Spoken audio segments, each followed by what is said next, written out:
আসসালামু আলাইকুম রহমতুল্লাহি ওবরকাতুহু। সম্মানিত দর্শক, আজকে যে বিষয়টি নিয়ে আলোচনা করব সেটি ব্যাখ্যা করার জন্য কয়েকদিন আগের একটি ঘটনা আপনাদেরকে স্মরণ করে দিতে চাই। বিএনপির বর্ষীয় নেতা এবং মহাসচিব মির্জা ফখরুল ইসলাম আলমগীর অত্যন্ত সম্মানিত, মার্জিত ভদ্রলোক। সম্প্রতি তিনি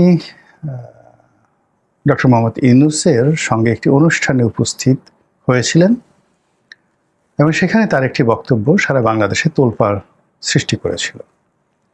তিনি ডক্টর মোহাম্মদ ইউনূসের মধ্যে শহীদ প্রেসিডেন্ট জিয়াউর রহমানের প্রতিচ্ছবি দেখতে পাচ্ছেন বলে মন্তব্য করেছিলেন।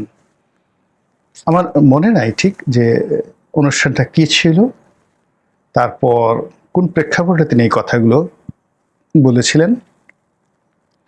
তার সেই বক্তব্যের যে অন্তর্নিহিত তাৎপর্য, এটা কি ছিল, ওটার পক্ষে কোনো কিছু বলার হয়তো কিছু ছিল, কিন্তু ওই সময়টিতে তাকে নিয়ে এতটা বেশি ট্রল হচ্ছিল, বিষয়টা নিয়ে এত ট্রল হচ্ছিল, তখন যদি এটা নিয়ে আমি কোনো পক্ষে বা বিপক্ষে যাই বলতাম না কেন, ওটা ঠিক আমিও ধারণ করতে পারতাম না, বিএনপিও হয়তো ধারণ করতে পারতো না। এই জন্য আসলে ওই বিষয়টা নিয়ে ওই মুহূর্তে আমি তেমন কোনো কথা বলিনি, আর কোনো ভিডিও করিনি। কিন্তু যে নির্মম নিষ্ঠুর সমালোচনা হয়েছিল মির্জা ফখরুলকে, রীতিমতো বিএনপির অনেক লোক, বিএনপি বিরোধী অনেক লোক যেভাবে ট্রল করেছিলেন, তা মির্জা ফখরুল সাহেবের জীবনে আর কখনো হয়নি। যেটা সবাই বলার চেষ্টা করেছিলেন যে ঠিক আছে, শহীদ প্রেসিডেন্ট জিয়াউর রহমানের প্রতিচ্ছবি যদি ডক্টর মোহাম্মদ ইউনূসের মধ্যে মির্জা ফখরুল সাহেব দেখতে পান, তাহলে তো আর নির্বাচন দরকার নেই, ইলেকশন দরকার নেই। ডক্টর মোহাম্মদ ইউনূস আছেন, তিনি থাকুন।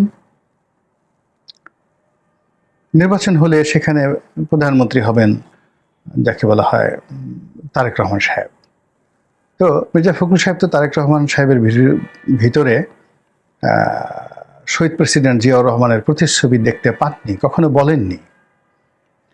আবার বিএনপির যারা লোকজন, তারা কখনো চায় না যে তাদের পার্টির ফাউন্ডিং ফাদার, এই দলটি যিনি প্রতিষ্ঠা করেছেন, জিয়াউর রহমানের এই যে ভাবমূর্তি, তার যে ইমেজ, এটি অন্য কোনো নেতা দ্বারা প্রতিস্থাপিত হোক।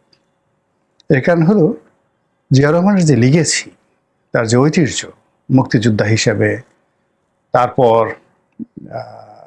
সেই ৭ই নভেম্বরের পরবর্তী সময়ে সেনাবাহিনী এবং দেশে স্থিতিশীলতা বজায় কারী হিসেবে, দেশে প্রথম মার্শাল ল অ্যাডমিনিস্ট্রেটর হিসেবে সফল, প্রেসিডেন্ট হিসেবে সফল, একটি রাজনৈতিক দল প্রতিষ্ঠা করে যেভাবে তিনি জনপ্রিয়তা অর্জন করেছেন, সফল, এবং সর্বোপরি তার যে মৃত্যু, এটি যেভাবে সারা বাংলাদেশের মানুষকে আবেগময় করে তুলেছিল, বিএনপির প্রতি মানুষের দুর্বলতা জন্ম দিয়েছিল, এবং বিএনপির সমর্থকদেরকে যেভাবে বজ্র কঠিন ইস্পাতের মতো পরস্পরের সাথে সম্পৃক্ত করেছিল, এটি অন্য কারোর সঙ্গে তুলনীয় নয়।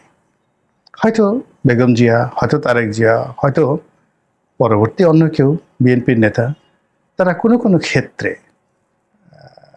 শহীদ প্রেসিডেন্ট জিয়াউর রহমানের সফলতাকে ছাড়িয়ে যাবেন, কিন্তু অ্যাজ এ হোল তাদের কোনো কর্মকাণ্ড দ্বারাই সেই শহীদ প্রেসিডেন্ট জিয়াউর রহমানের প্রতিচ্ছবি অর্জিত হবে না।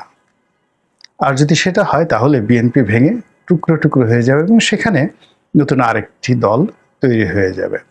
তো কাজেই বিএনপি কখনো চাইবে না যে বিএনপির মধ্যে জিয়াউর রহমান সাহেবের চাইতে বড় কোনো নেতা আসুক, তার চেয়ে বড় কোনো রেভলিউশন সেখানে তৈরি হোক, এতে করে সেই বিএনপির যে স্বকীয়তা, এটি হারিয়ে যাবে।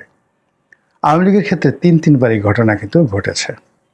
প্রথমবার আওয়ামী লীগ প্রতিষ্ঠাতা মাওলানা আব্দুল হামিদ খান ভাসানী, তো যখন ভাসানীর সাথে বড় নেতা চলে এলেন হোসেন সৈয়দ সোহরাওয়ার্দী, ভাসানী শেষ, আওয়ামী লীগ ভেঙে গেল, আলাদা মানে যাকে বলা হয় সেই ন্যাপ তৈরি হলো, ন্যাশনাল আওয়ামী পার্টি তৈরি হলো। তো এরপরে হোসেন শহীদ সরওয়ার্দীর জমানা চলতে থাকলো। একটা সময় হোসেন শহীদ সরওয়ার্দীর চাইতে বড় নেতা চলে এলেন। হোসেন শহীদ সরওয়ার্দীকে আমরা ভুলে গেলাম এবং এখনো পর্যন্ত লিগেসিটা বঙ্গবন্ধু শেখ মুজিবুর রহমানকে নিয়েই আছে। এই হলো অবস্থা। এর মধ্যে আওয়ামী লীগ কতবার ভেঙেছে, বহুবার ভেঙেছে। স্বাধীনতার পরে, স্বাধীনতার